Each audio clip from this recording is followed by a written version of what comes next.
ये कहानी है नीम खेड़ा नाम के एक छोटे से गांव की, जहां सूरज ढलते ही सन्नाटा अपनी चादर ओढ़ लेता था।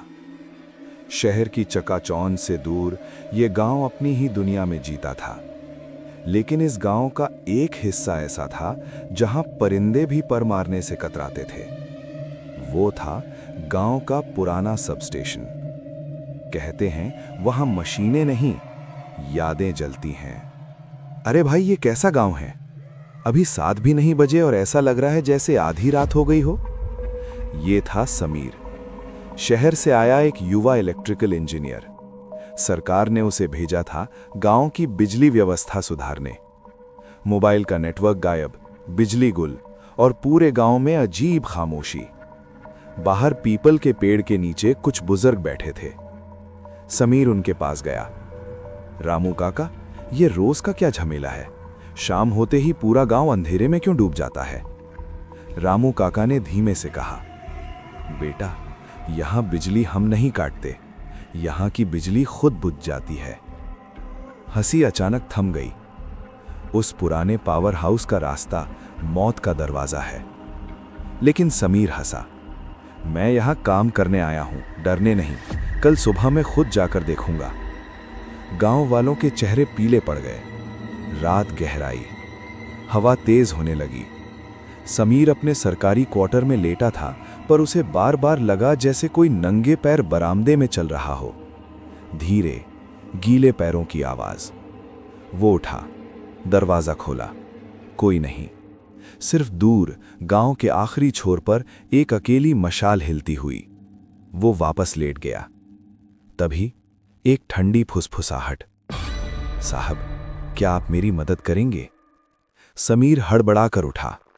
कमरा खाली।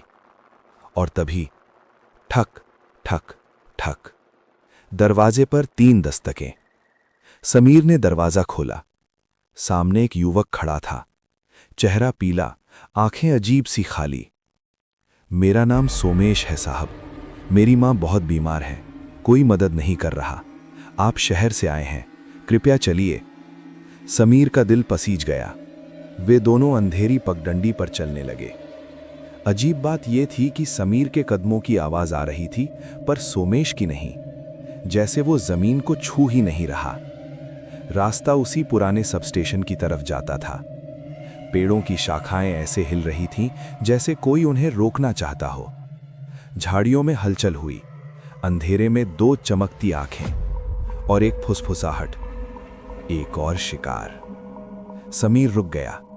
सोमेश, ये आवाजें? ध्यान मत दीजिए साहब, हम पहुंच गए। सामने एक जर्जर घर, बाहर टूटा हुआ बिजली का खंभा। आंगन में कदम रखते ही सड़न की तीखी बदबू।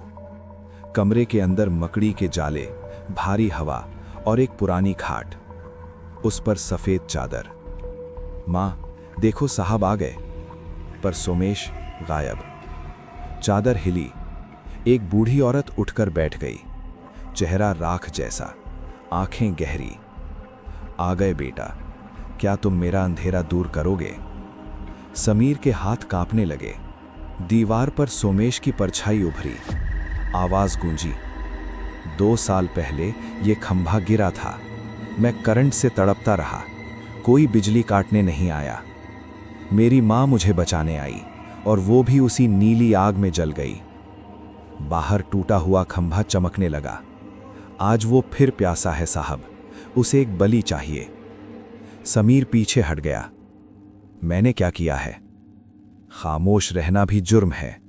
घर की दीवारें कांपने लगीं। नीली बिजली कड़क उठी। सोमेश का हाथ समीर की गर्दन की ओर बढ़ा। ठंडी बर्फ जैसा स्पर्श। बूढ़ी औरत की आवाज, बस एक बार उस तार को पकड़ लो। समीर चिल्लाया, अगर मैं मर गया तो तुम में और उन लोगों में क्या फर्क रह जाएगा? एक पल को सोमेश की आंखों में दर्द चमका, पर फिर अंधेरा। दरवाजा जोर से खुला। तूफान अंदर घुस आया। समीर भागा। कीचड़ में फिसलता, पगडंडी पर दौड़ता, वो पुराने कुएं तक पहुंच गया। कुआं काला, गहरा, अंदर धुआं उबलता हुआ। आवाज आई, यहां आओ, यहां शांति है। समीर पीछे हट गया। और तभी दूर गांव की तरफ से पहली बार एक हल्की रोशनी जली।